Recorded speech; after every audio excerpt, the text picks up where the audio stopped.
Hi, Miss Britton. Hi, Mr. Fleming. This is the 14th Classroom Confessional, and I would like to reflect on what happened in class and also go over the Harvard alumni speeches as well as the talented tip. So, to begin, I want to talk about what happened in class on Saturday. I think that we all discovered that we're going to be going a lot faster into the curriculum. So, what I learned throughout that was kind of that I just need to push myself and I have to be ready to give this my all. I think that since we're kind of winding down and getting closer and closer to the residency, it's important that we're all ready to put our best foot forward like we should be, like really we should have been doing from the very beginning. But I think that now it's kind of really clicking for all of us that this is our chance, this is our time to kind of show exactly what we came here for and to show exactly how much we want to give to the program.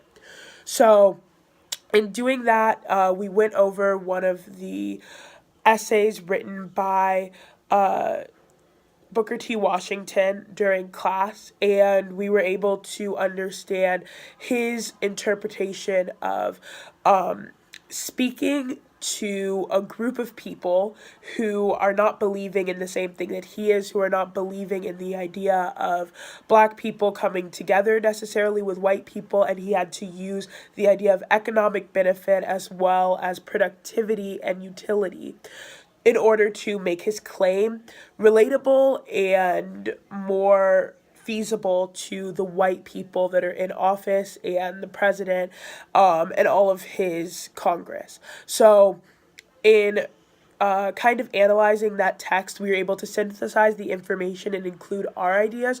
So that's what I'm going to be doing for the Talented 10th by W.E.B. DuBois.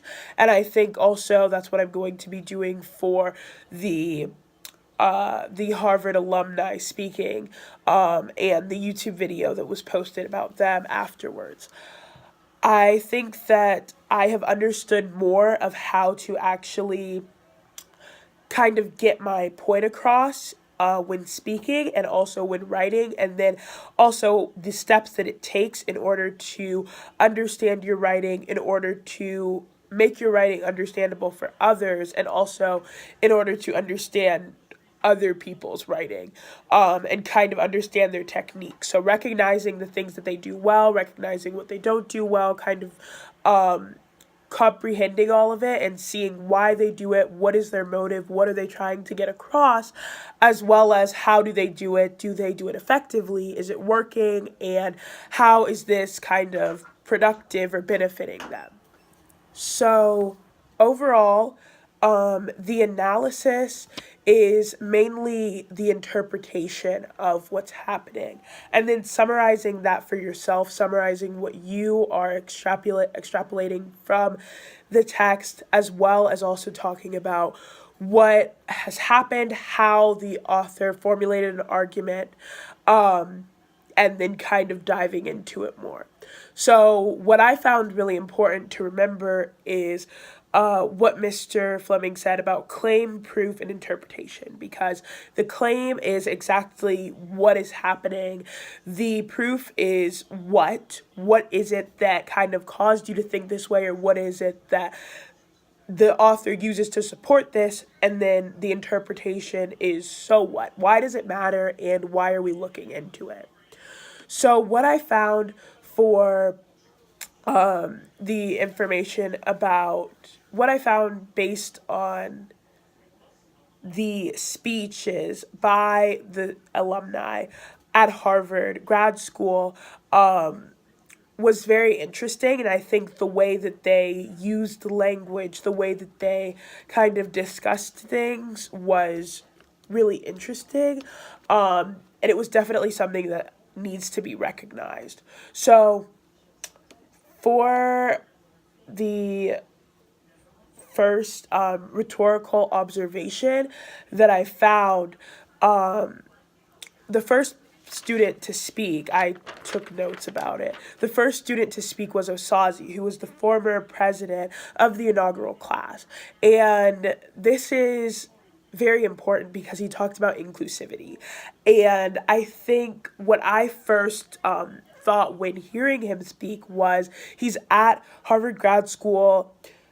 The black population in his audience may be limited, and that's one of the first things that you have to look for is kind of the surroundings. So who is the population that you're speaking to? Who is your audience? And then also, what is kind of the time period that you're speaking in?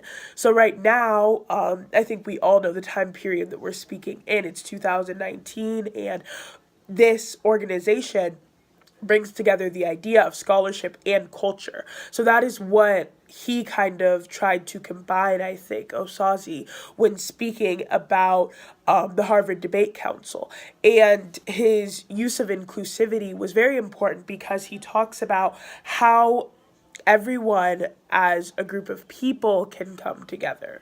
So the first thing that he brought up was black privilege, which is very interesting because as soon as he said that, I thought of white privilege. I was like, oh, you mean white privilege. But he didn't mean that. And he also talked about the antithesis, which is white privilege. He said that you automatically are going to think of white privilege when you think of black privilege, which brings together, which is a great use of rhetoric because it brings together the listener and also the orator. So what he was saying was relatable to the listener because we were all thinking, oh, white privilege. And he told us exactly what we were thinking, which was really interesting. He brought up a problem, which I noticed that all of the alumni did at Harvard. They all brought up a problem and proposed a solution to fix it. So I will be explaining that as I speak of each of these people. His problem was that black privilege is overshadowed by educational inequality and inequity. So I think that the overall idea that he proposed is that inequality and inequity in an educational forum is the lack of resources, the lack of ability to teach, and the lack of opportunities for students and opportunities for teachers to provide to students. So his use of this idea is essential because he speaks about how it relates to him and how he has had to deal with that. So he talks about his time as a young boy going to middle school and what kind of was happening with him during that time. The fact that there were less resources at his school, and that changed his experience. That changed the things that kind of happened to him and what he thought of. So he brought up the idea of access. That is like asking who are minorities going to have to look up to if there's no one who will possibly have accessibility to any of these resources, and who will these minority students be able to kind of fall on or trust in if they do not have the opportunity to discover these resources through a teacher or through someone who's going to help them with their learning journey. I think that one thing that he said that really stuck out to me was that none of his dreams after getting into the Harvard Debate Council Diversity Project would ever be far-fetched again. So this brings up the idea of the limitation that students have when they're thinking of ideas. Every student is thinking inside the box. What is in my parameters? I know that I'm not able to achieve this, so what can I achieve that isn't too much? But he challenges that and says that no dream will ever be far-fetched, that he is going to be able to strive for the best and he will be able to break that box and kind of expand his boundaries. So I think that was really interesting, the way that he spoke about kind of growing out of what people instantly think or what people have kind of confined him to, and deciding that he's going to have something more for himself. That definitely creates a lot of hope in the listener, or at least for me it did. I felt very hopeful about what he was saying and about the future that he has, and also the future that we all have if we put ourselves in this mindset. And I think it's important that we recognize that his solution to the problem of black privilege was the Harvard Debate Council Diversity Project. But not only that, also the community workshops that have been implemented with the first class, and how those community workshops have helped to create more opportunities for these people in Atlanta areas, or who do not have this privilege, who do not have this opportunity that we have all been granted with. How can we allow them to kind of thrive and flourish more, even though we are not all getting this opportunity? How can we use our means and what we're learning in order to help those who would like to learn the same thing?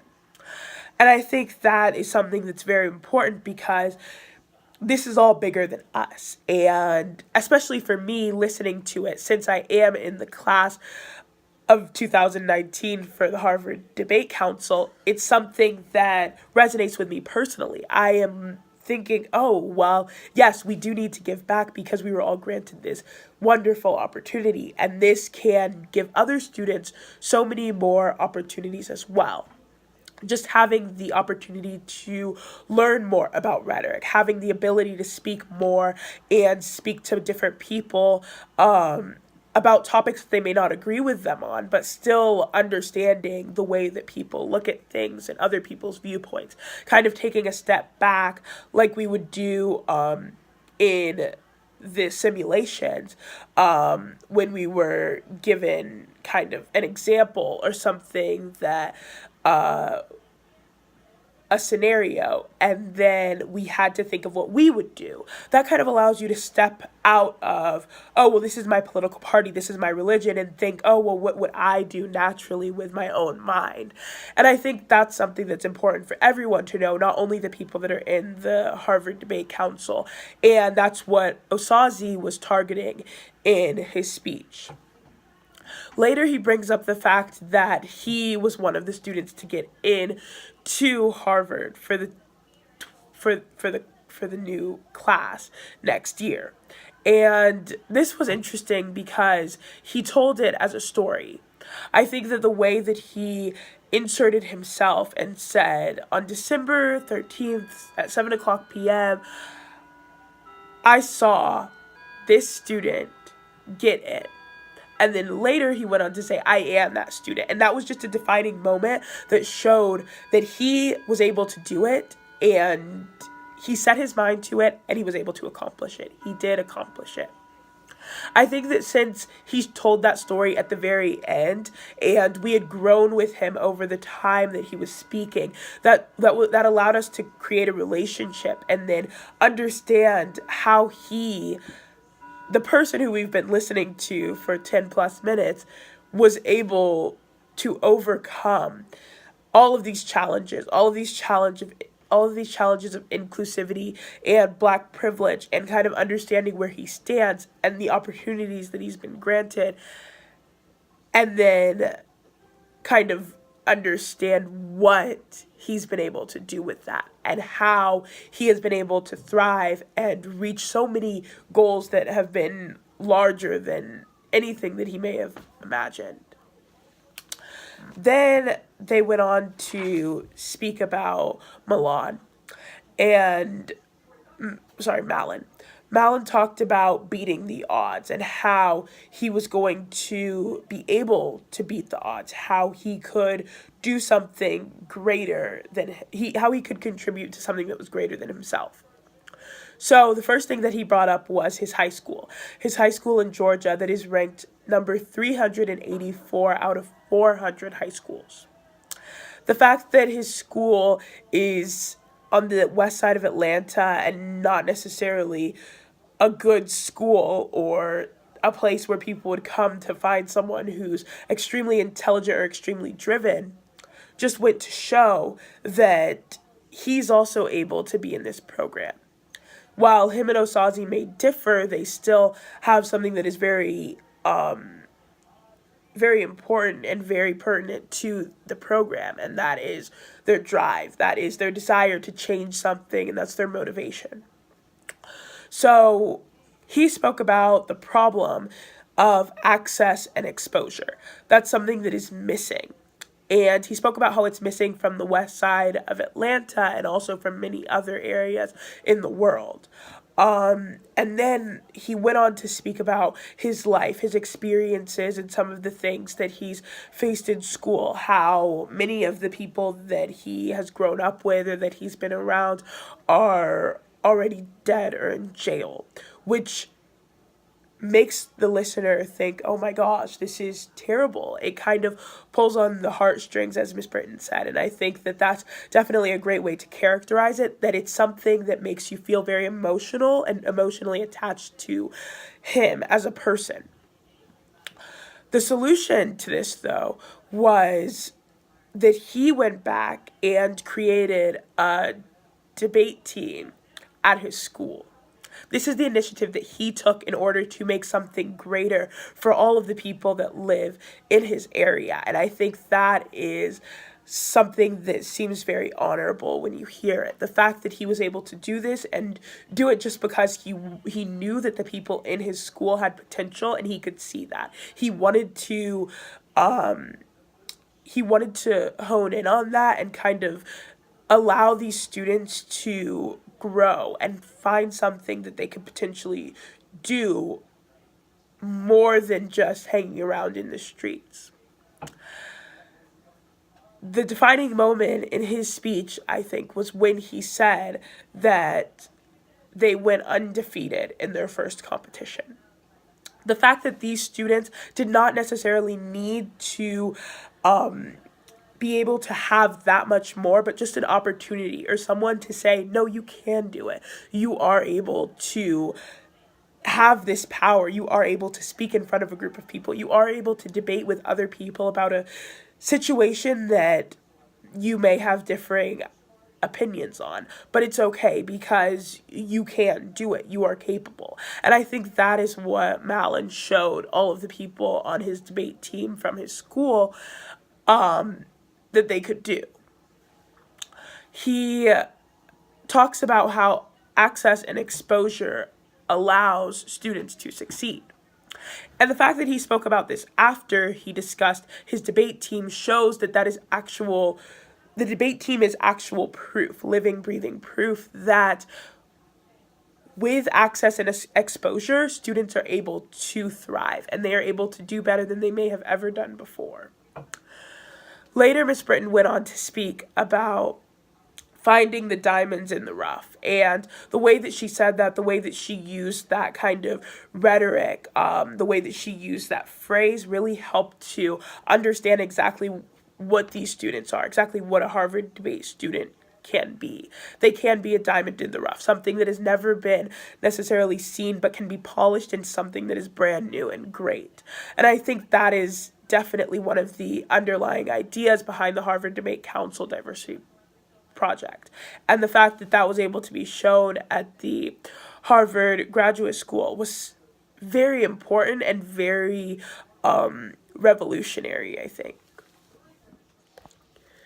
Next, Peyton began to speak. She spoke about how her teachers would always tell her that her grades were good enough. She was in the tag program at her school from when she was in kindergarten. And she was always used to doing well. She was always used to being able to succeed and being able to be at the top of her class. She talked about how she wanted to potentially make a 98 a 100. And I think that is something that is kind of almost tangible for the listener, because when you think of a grade on the top of a paper, you're going to kind of see that 98 or see that 100. And just the fact that it goes from a 2-digit number to a 3-digit number is definitely something that could make a student feel a lot more proud of themselves and a lot more proud of the grade that they're earning. However, she talked about how her teachers would often suppress that feeling in her, and that would kind of make her feel as if she didn't need to do as well, or as if what she was doing was good enough but wasn't her best. And I think that is, even though she is someone who has always succeeded, has always done well, I think that's something that a lot of listeners could resonate with, especially me, because I can often think of, oh, well, this may be good, but is it the best that I can do? And when you're putting your work into something and your effort into something, it should always be the best that you can do. But not always do people want to see that. And then that kind of made me think of the Harvard Debate Council. When we are all put into this and we're all the best of the best, how does it make us feel when we're challenged or when Mr. Fleming asks us to sit down, like Peyton said? I think that that is definitely something that a lot of the class of 2019 can resonate with now, just understanding the way that Mr. Fleming teaches, the way that he wants us to all grow. But it is sometimes, we sometimes have to think, oh, well, what I did maybe wasn't right. But it's not necessarily that it wasn't good, it just wasn't the best that it could be. So that is part of changing what we do, kind of understanding that, yes, we may have done something well, but could we have done it better? Correcting the things that we do after. And I think that's why a lot of people get nervous and a lot of people feel like, oh, well, I'm not doing as good as I could be doing, or I feel like what I'm doing is good, but then I just kind of want to give up because it's obviously not good. But it may still be good, just not be as good as it could be or the best. And I think it's important that we all recognize that we each may have a different best, but we have to meet ourselves almost halfway and notice that we can give a lot, but we have to continue to give. We have to continue to try, and even when it may seem like, oh, this is just too much and I just need to stop, we still have to keep on pushing. And I think that's something that Peyton definitely resembles, and that is perseverance. Continuing to go even when it looks hard, or even when it's getting tougher, even when it feels like it's too tough. Peyton talked about suppressing herself and not knowing whether she was good enough, especially in the classroom. But then what she said that I thought was very, very wise was that the bar was moved from right above her head to 2 feet above it. And no one had ever taught her how to jump. Or maybe she had never asked anyone how to jump. But that's something that's really important because I think a lot of us can kind of understand that feeling that we can't jump high enough or we're not doing well enough just because we are finally challenged or just because something seems like it's out of reach. And I think just understanding that you can always jump is definitely important. Almost the fact that what I thought when she said this was that it's more important that you know how to jump, you know how to kind of maneuver yourself and how to get up to reach the bar rather than thinking of how far away the bar is. So you need to have the tools to be able to do well in whatever situation that you're in, not only to feel comfortable in the situation that you're in. So the fact that she said that is definitely important because I think even the people in the audience can think of a time that they were challenged, that something didn't necessarily work out for them or felt kind of uncomfortable, and then they had to correct from there, or they had to change the things that they were doing from there. She said that mediocre students can always go further. And I think that's very true because even if you're average, you can get to be above average. If you're able to be among people, then you can't just get comfortable in kind of being around the same people or being around people that know exactly what you know, have the same knowledge level as you do or the knowledge base that you do, but you have to be able to grow your knowledge base, to develop that and kind of use it to your advantage. Use what you've gained to your advantage. I think that her solution to the problem of suppressing herself and not knowing if she should speak or shouldn't, or if she's good enough or not, was the idea that you need to let students do well, but let them do well through correction. And let them know that there is room to improve, but you have to find yourself doing something that isn't necessarily right, or you have to find a flaw in yourself or your character or the way that you're carrying things out, and then use that flaw to use your tools to kind of fix that flaw, and that is really the solution.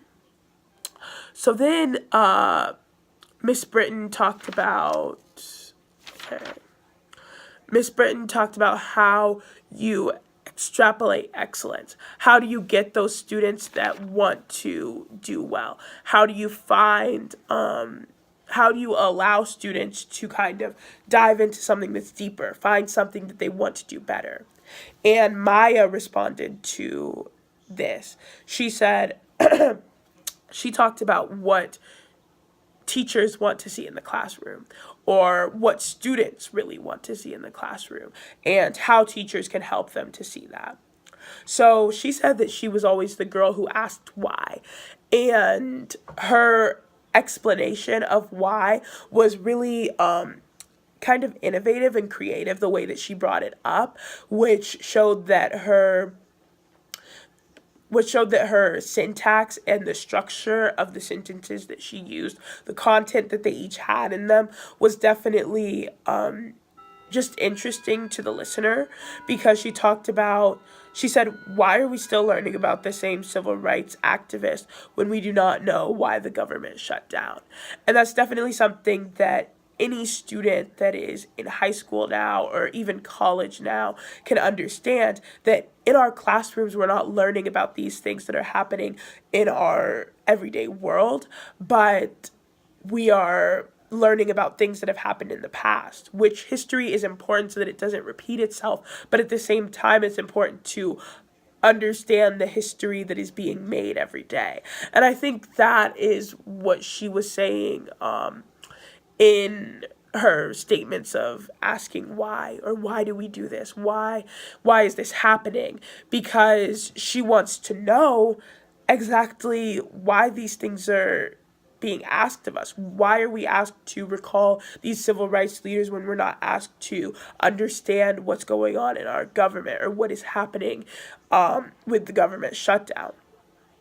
So the problem that she proposed was, why are we sitting in this classroom for such a long time every day, for 5 days out of the week, just to learn things that we may never use again, or that we may never need to know? But why are we sitting here still kind of learning them? And so she talked about how we can apply what we learn, and we really can't do that in school every day. We can't apply the Pythagorean theorem to something that's happening in our country at this time. That's not realistic, and it's not really feasible at all. But her solution to this was the Harvard Debate Council. That's why she applied to the Harvard Debate Council. And once she did, she was able to understand a new way of learning, something that's innovative, something that's creative, something that teaches you about things that are happening today, but also things that have happened 300 years ago. And then being able to kind of understand and synthesize both of those.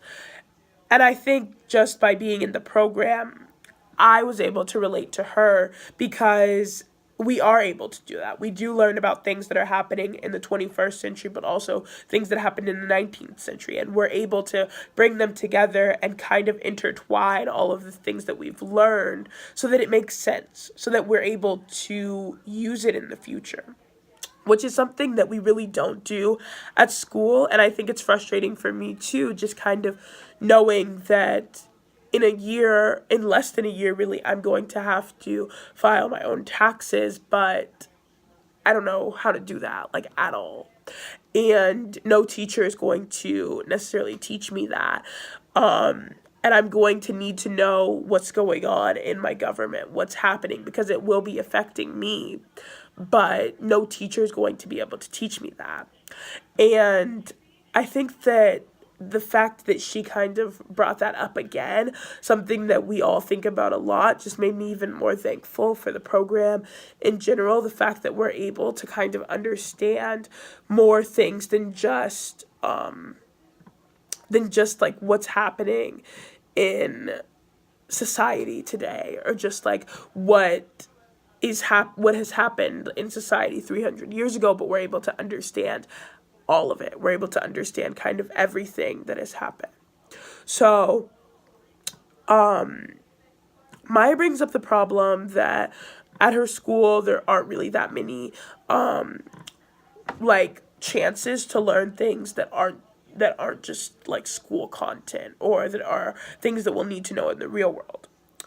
And then she says that what she remembers from the first day of her class was when Mr. Fleming said, "If you're not ready to start a movement, get up, because there are people out there that want the seat." And she sat there thinking, well, do I want to start a movement? And that was definitely comedic, and it added a sense of comedic relief to the panel thus far for the listeners. I think that her statement, the way that she said that, was definitely something that people thought was funny, because you could relate to it. You could think, well, oh, I've always wanted this, and then once you get it, well, do I really want this anymore? But then she goes on to talk about surpassing the status quo, and how we can all work to grow our educational desire, and how teachers can work to kind of grow the way that they teach students, the way that they have an outlook on teaching, and how they want to help students. Because I think the issue, when I heard her speaking, I really thought that the issue wasn't like teachers having the motivation or having the desire to teach, but it was having the means and having the understanding of what they need to teach. So she said that education is like a car. And I think that it was a simile, the way that she said it, like education is like a car. And the way that she extended it and spoke about how a teacher is like the engine. The teacher is the ignition, and that is what is going to make the student want to continue, want to learn more. She talked about how teachers can inspire their students. And that was really her solution, that teachers need to inspire their students. And when I thought of the teacher being the engine, I really thought of Mr. Fleming, because earlier in her speech, she talked about how he got up on a table and started speaking. And that's really true. He definitely is someone who is going to make every student want to learn. And just like car, the students have to come in. The students have to be that gas that's going to kind of pump throughout the car and pump throughout the system in order to allow the engine to kind of ignite and let the car move, let the car begin to rev. And the car can be seen as kind of like the progress, how far it's gone and how far it's come since it began. And that made me think of the class so far and how far we've come since we've began. And just like any car, there are going to be troubles and parts that break or things that are removed. But in all, we can still see the progress that we've made, see how far we've come. So then, sorry, I'm like losing my voice. But next, Jordan talked about rhetoric and how that can help a student. So Miss Britton discussed how the power that there's power that has to drive a student further. And she talked about how scholarship can meet culture. So that was a great segue into what Jordan talked about, because he brought up rap music. And that is definitely an aspect of culture. So he talks about Migos and how Migos is from Atlanta. That is a group that he likes and a group that he enjoys. He brings up the song Real Trap Boy. He brings up one of the songs, and one of the lines is Real Trap Boy, I can bring sand from a beach. So he uses this song lyric, this song line to captivate the audience and allow them an insight into kind of himself and something that he finds interesting, something that he enjoys, and that is this song by Migos. But also he relates it to scholarship, and that is the overall idea of scholarship meets culture. So I think he does this very well, and it takes a lot of craft and expertise to kind of efficiently bring out this idea of scholarship meets culture. But he continues by talking about an example being a pen. So overall, each of the students used an example or something that they could kind of resonate with, one of their personal stories, or maybe something that they have experienced, or even a metaphor or a simile, something that could be compared to another thing, like Jordan's pen compared to like students, and compared to the way that students can advocate for themselves and also advocate for the things that they want to see. So he said, if Osazi were to come from a very good area and be able to advocate for his pen, and then Jordan comes from a not so good area, he can't really advocate for his pen, but they're both selling the same pen, who would you buy it from? And I think that's very true, because you can't necessarily say that you would buy it from the person who doesn't sell it well, because even though you may want to, they can't do it. There's a reason why people are trained so well, and there's a reason why people go to this higher education, so that they can be able to be competitive with other people, and that is going to make more sales. That's what's going to help them to get further. So that was just what I was thinking as he was talking about this. But the problem that he proposed was that one group is obviously going to be less capable than another. So then he brought up how one of the statistics from his area, that 58% of the adults in his population are not completely literate. And the fact that they aren't is definitely something that would make you think, oh, well, maybe I wouldn't buy this pen from this group of people. But then he relates it to the Parkland shooting, and activism in Chicago.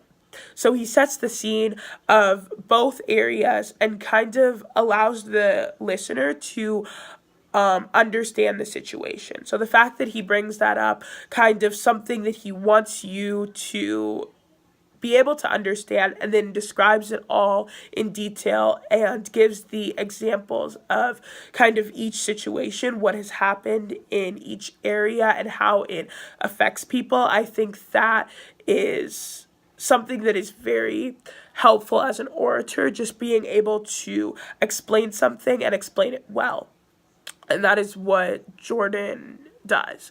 But he speaks about how teachers need to essentially teach students how to use words, because like Miss Britton says a lot, words are your weapon. Words are what you can use to get your point across no matter what. And that's the only way that you're going to be able to get your point across, essentially, is by using words. So the solution to kind of his problem that he proposed is that education is used for rhetoric. The overall educational forum and where people can learn is all about rhetoric. Whatever you're saying has a meaning, and whatever you're saying is going to contribute to an idea that you want to put off to other people. So I think that each person had a different style. The fact that Jordan kind of spoke very cohesively, everything that he said came out very, very, like kind of fast paced. And there was also a lot of factual and empirical data that he brought up. And then Malin spoke more calming, and it kind of made you feel like, oh, okay, like I can understand this. He gave one of his own situations, one of his own examples of what has happened to him, and that kind of made you feel like you were able to connect with him.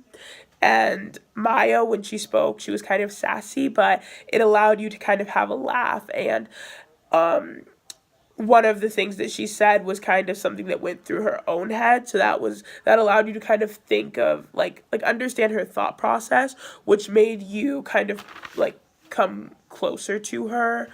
And then Peyton, she speaks she has a strong voice, and everything that she says sounds very intellectual. It sounds like she has thought about it a few times and that she knows what she's going to say.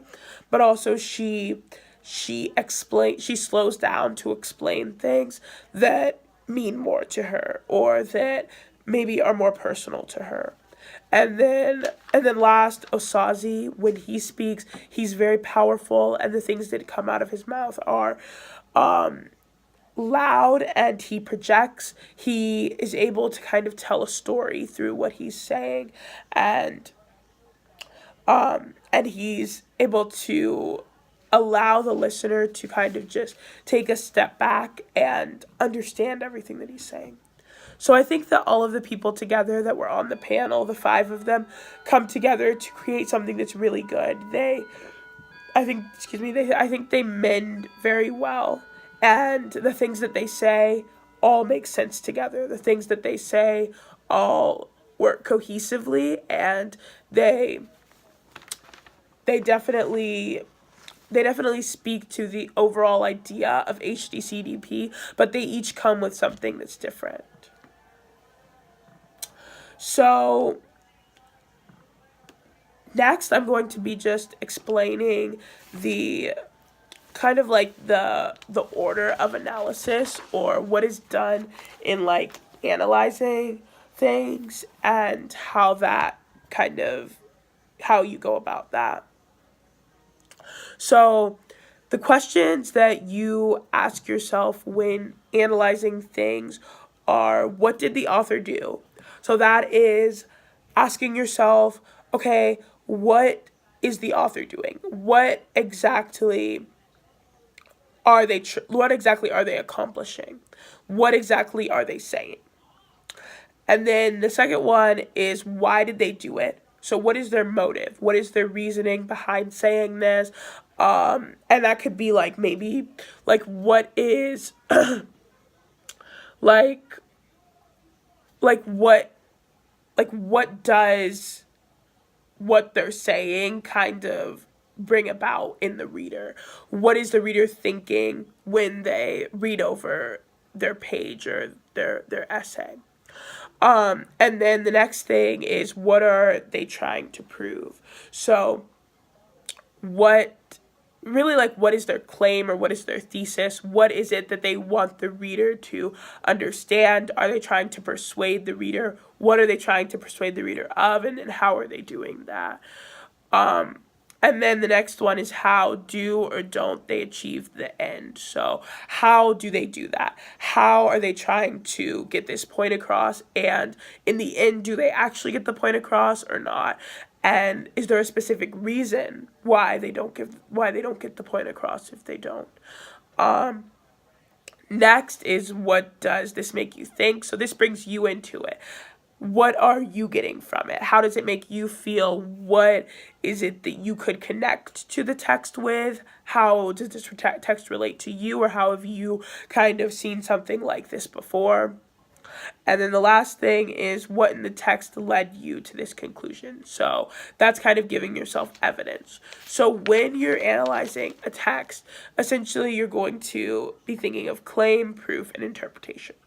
So the claim is what? That is what you're going to say and what exactly you want the listener or the reader to understand from your analyze from your analysis of the text. Then the second thing is your proof.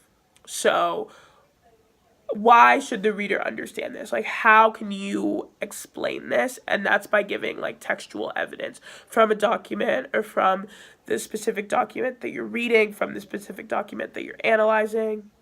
Then the interpretation. So what? Why does what you're saying matter? And why should the reader, the listener of your analysis agree with what you're saying? Or why should they be persuaded to understand what you're saying? So the text that I'm going to be analyzing for this classroom confessional is The Talented Tenth by W.E.B. DuBois. And this W.E.B. DuBois is truly an idealist. He values kind of virtues and morals, what is right, what should be done, how can this get done, and not necessarily is this going to be feasible, but what is the best thing that could possibly happen. So I think that in reading the Booker T. Washington text on Saturday, we learned more about what exactly Booker T. Washington was thinking about, but now we're going to be juxtaposing that with the text of W.E.B. DuBois. So to begin, the text is written in September 1903, which was after the time of the Civil War. The Civil War had already ended, and Black people were probably in sharecropping jobs and things of that sort, things that were mainly manual labor. And this relates to the way that W.E.B. DuBois may have thought of exactly what he wanted out of the Black people, or out of the Negro race. So in analyzing this text, I think what's first most important is to recognize the time period. So at this time, the race for Black people had not been redefined yet through the Harlem Renaissance during the 1920s, but also the overall idea of slavery and enslavement was pretty much eliminated, because now we were kind of coming around to the end of sharecropping, and when Black people would still use manual labor, but many Black people were also beginning to kind of create their own jobs, create their own areas, create their own stores, so that they could sell things, so that they could kind of provide for more of the Black community. So that's just something that I kept in mind while reading The Talented Tenth. So to begin, W.E.B. DuBois opens with the Negro race, like all races, is going to be saved by its exceptional men. So I think that this shows that the color of a person's skin, or the color of a group of people's skin, is one of the things that kind of defines them. But what happens for those people is that their people or their men are able to redefine that race and kind of save that race, save all of the people. So it moves on to say the problem of education, then, among Negroes must first of all deal with the talented tenth. So this is the first time that we hear the talented tenth, which obviously is something that is important if that's the title of this document, but this is the first time that we're seeing it. So this is the second sentence, and it's relating to education. It continues to say, it is the problem of developing the best of this race, that they may guide the mass away from the contamination and death of the worst in their own and other races. So I think through through this sentence, W.E.B. Du Bois kind of talking about the issues that are happening within the time period and how the African American race is going to be able to kind of overcome this and overcome the issues that are already being faced. It moves on to speak about a lot of the different aspects of education and how education for the black man is something that is very important, something that is essential to true life, as W.E.B. Du Bois puts it. So from this, we can obviously tell that he cares a lot about education, and what we know from him is that he also, if we look, in one of the sentences, it says, "This is the curriculum of that higher education, which must underlie true life." That's what I was referencing with the idea of true life, but also he speaks of higher education, which is school after high school or school after the 12th grade. So that is going to college. And what we do know about W.E.B. Du Bois is that he went to Harvard, and the fact that he decided to go to an institution which was predominantly white and also one of the top institutions in America shows that he really values this idea of higher education and the fact that without education we will not be able to grow as a people, or black people will not be able to continue to persevere or continue to push through or even make it up to the level of other races without broadening knowledge. So one thing that I also found interesting is that he capitalizes higher end education.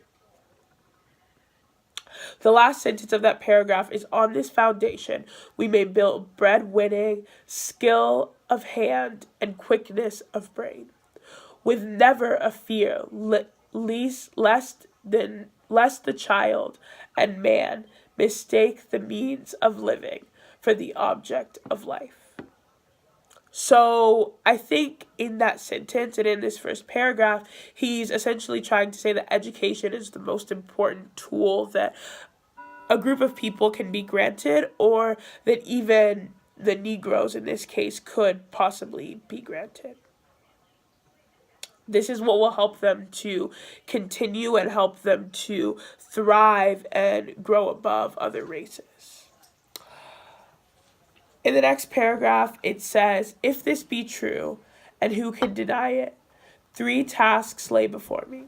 First, to show from the past that the talented 10th, as they have risen among American Negroes, have been worthy of leadership. Secondly, to show how these men may be educated and developed. And thirdly, to show their relationship to the Negro problem."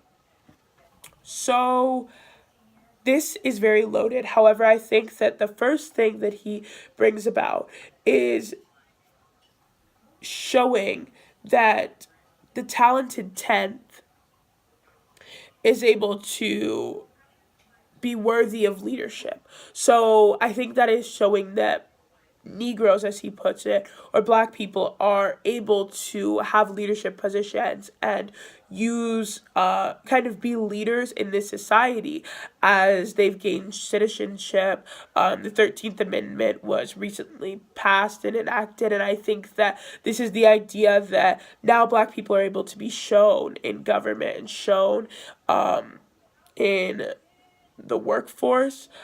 And then he says, secondly, to show how these men may be educated and developed. So I think when he says these men, he's definitely speaking about black men, and show how they're able to be educated and developed. So obviously he thinks that education is very important, but the fact that education is going to kind of coexist with development, and with education comes development. And thirdly, he says to show their relation to the Negro problem. So we've seen the Negro problem in other documents, and I think that the Negro problem in general is really the old Negro himself, as we saw in the text, The New Negro. But I think that their relation, as he puts it here, he doesn't describe exactly what the relationship is with this man and the Negro problem. However, he wants to highlight that relationship, which I think that we should recognize and think of when we're thinking of what assumptions we're making about the text.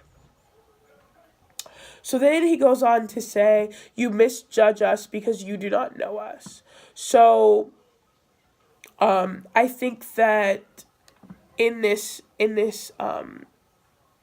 statement, he's saying that Black people as a whole have been judged and thought of in a specific way because they're not known.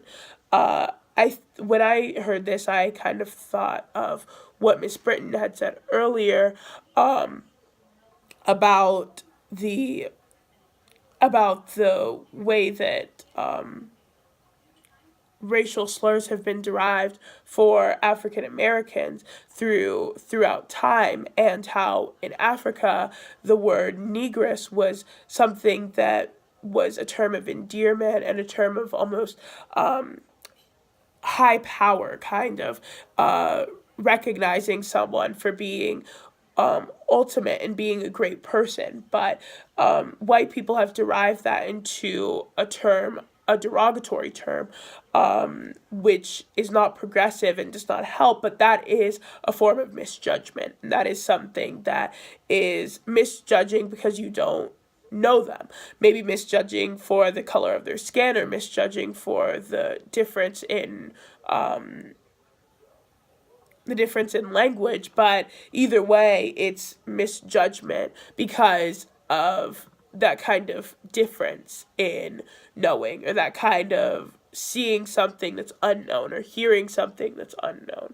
So I think that definitely relates to the way that people are taking things in at all times with all of their senses. So subconsciously, you're going to be taking in things with taste, scent, hearing, feeling, understanding what's going on, and your mind is kind of processing all of that. But you can easily have a preconceived notion about a group of people just because of the things that you do not know about them. However, the fact is that what he goes on to say later is that these people have acted upon that, and that brings about the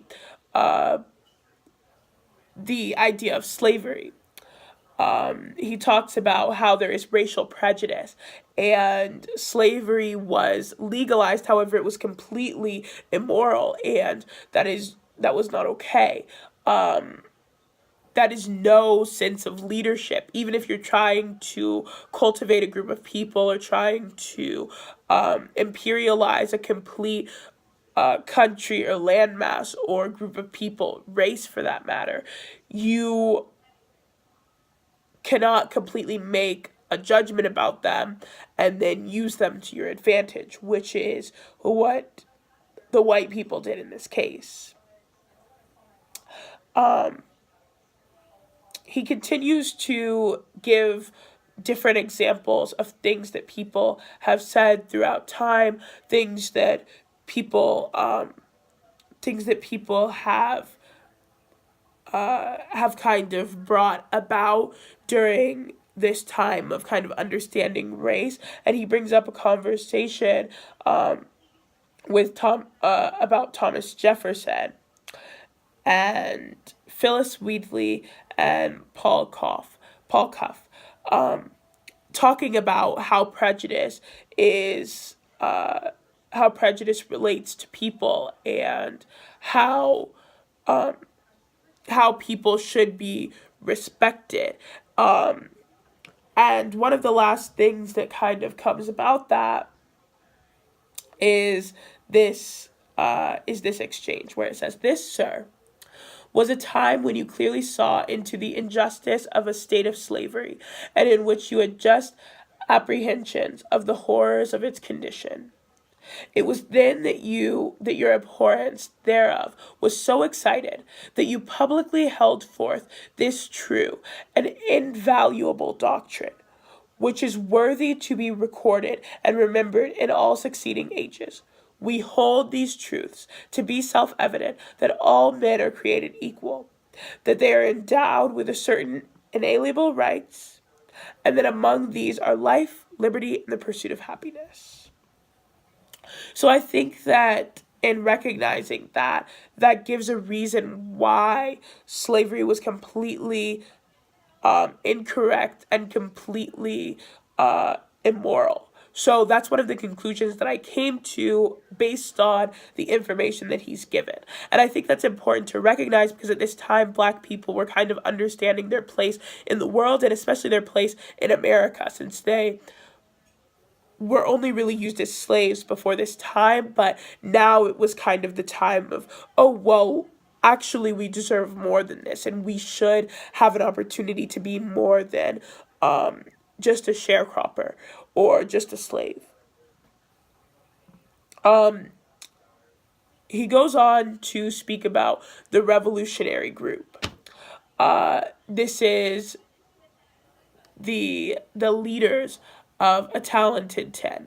So I would say that the talented 10 is a group of Black people who are stronger and more resilient than really any of the others, kind of capable of advocating for themselves and advocating for the rights of all Black people throughout this time. As he goes on to say, I can quote, standing conspicuously among the best of their time.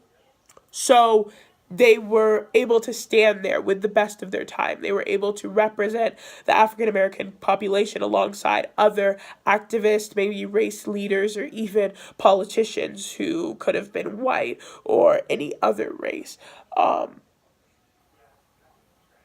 He also brings up the idea of the color line, which in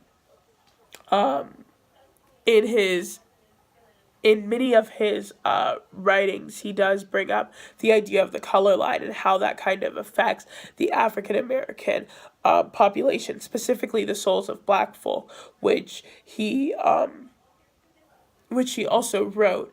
And he speaks about how the color line affects this, how people are kind of influenced by the color line. He goes on to speak about abolitionist and the movement to kind of eliminate racism and the laws that have been unjust thus far. I think that overall he speaks a lot about both the idea of education and how it is specifically very important to the African American population, but also about the injustice that we've faced as a country and that we can recognize throughout all of the throughout kind of all of the timeline of American history in which African Americans have been suppressed and pushed down, not only within schools or within their workplace, but also just within their family and their like social hierarchy. So there are many empirical examples of graduates in the South and North that he brings up as well, which are significant because we must recognize kind of where African Americans stood at this time, but also he discusses the ideas of teachers and how teachers relate to this place of America during the early 1900s. There are many examples of how many teachers there were, how many businessmen there were, what kind of comprised the African American population in this time. So it goes on to say, he is, as he ought to be, the group leader, the man who sets the ideals of community where he lives, directs its thoughts, and heads its social movements. I thought this was a specific aspect of the text which was very important because it really serves to show exactly how important education is. After he gives all of the empirical evidence about what African American college bred students can do after college, it shows exactly what he thinks of college and what he thinks that these people are capable of, what he thinks that they're going to be doing. So he also brings up the fact that there are issues between different classes, and there are issues even in the black population, which I did notice. He says that naturally this preacher was ignorant and often immoral, and the problem of replacing the older type by better educated men has been a difficult one, which is kind of a slam on these preachers and on these people who have studied the Bible. However, he does stick to his ideals, and that is definitely something to recognize in his rhetoric. The way that even when it is something that may be beneficial to black people, recognizing clergymen that do not have to go to college or clergymen that have just studied the Bible, he's recognizing that even if they are black and doing well, there could be another black person who is potentially doing better. But it's important that but he's saying that really it's hard to get those people who maybe have just studied the Bible to kind of step down. So even though those people are also black, he recognizes the fact that someone who is more educated may be better. And while it may seem like a slam on them, I think that serves the purpose to show that he is firm in his belief that education is the most important thing that an African American can have in their toolbox, that an African American can possess, is their educational development. Later, he talks about the ideas of efficiency and how efficiency works with education. So he speaks about how education for Negroes is not necessarily that present, but there should be more. He says it must strengthen. He says the main question, so as far as the Southern Negro is concerned, is what, under the present circumstance, must a system of education do in order to raise the Negro as quickly as possible in the scale of civilization? The answer to this question seems to me clear. It must strengthen the Negro's character, increase his knowledge, and teach him to earn a living. Now, it goes without saying that it is hard to do all these things simultaneously or suddenly, and that at the same time it will not do to give all the attention to one and neglect the others. We could give black boys trade, but that alone will not civilize a race of ex-slaves. We might simply increase their knowledge of the world, but this would not necessarily make them wish to use this knowledge honestly. We might seek to strengthen a character and purpose, but to what end if these people have nothing to eat or wear? I think that's significant because one of the questions that we ask ourselves when we are analyzing a text is, to what end does the author get their point across? So he kind of questions, well, what end are we going to kind of seek the character of? So he later goes on to explain what he thinks that a system of education is. I'll read that now. A system of education is not one thing, nor does it have a single definite object, nor is it a mere matter of schools. Education is that whole system of human training within and without the schoolhouse walls, which molds and develops men. If then we start out to train an ignorant and unskilled people with a heritage of bad habits, our system of training must be set before itself to great aims. The one dealing with knowledge and character, the other part seeking to give the child technical knowledge necessary for him to earn a living under the present circumstances. So I think that we can see his idealism at the beginning of this paragraph and later on see his realistic kind of interpretation of what can actually be done. So he recognizes that there is an issue with education, and then he goes on to kind of give an opportunity to fix that issue. So he says that we can allow these students to have training and allow them to get the minimum training that they need for the circumstances that are present, which I think is very realistic. That's something that can be effectively completed, but also he brings up the major ideas of, oh well, this is what ideally would happen. This is how it could ideally happen. So throughout the text, I really think that he initially gives the idea that education is the most important thing. However, he recognizes the fact that Negroes have had a hard past and the actuality of what can come of education and how much education every Negro can get. And while not everyone will be in the talented 10, that does not mean that everyone cannot strive to help the African American population.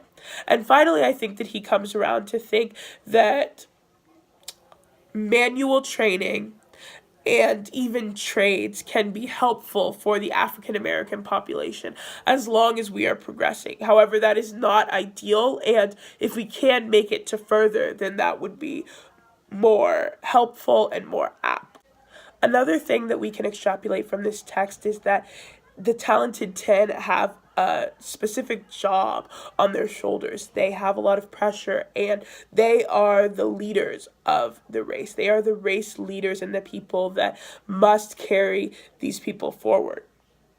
He says the talented 10th of the Negro race must be made leaders of thought. That's thought leaders, people that are thinking, people that are able to bring a whole another group of people forward. And missionaries of culture. So that is the people that are able to recognize culture. No others can do this work. And he's saying that this is their job alone. This is those people's job alone. And Negro colleges must train men for it. He goes on to say the Negro race, like all other races, is going to be saved by its exceptional men. I think that's important because that is the idea that he's bringing up over and over again, that is what he began with and that is what he is ending with. I think that overall he's recognizing the fact that the talented 10th are very important and they represent a lot more than just who they are, but they must reach back down into these communities, grab these people up and help them once they get ahead. So if you can go to college, that is what is important, but also helping others afterwards. I think that the way that W.E.B. DuBois puts it, the way that he kind of contextualizes all of his statements is very succinct. However, since slavery had just ended, but he did not necessarily live through it, I think it's harder for him to accept the ideas of slavery and exactly what it meant for African American people compared to W.E.B. DuBois, for example. And that's why he's more of a realist and he kind of understands exactly what is probable and what isn't. However, I think that W.E.B. DuBois does give good ideas for what could happen, for what should happen morally, and for how we can obtain it. Also, he was the living proof that a higher education is available and can be achieved just as long as the right motivation and initiative is put behind an action. I really enjoyed this class, and I think that both of the analysis are very important to do, and I'm very glad that I was able to take the time to do them. Thank you.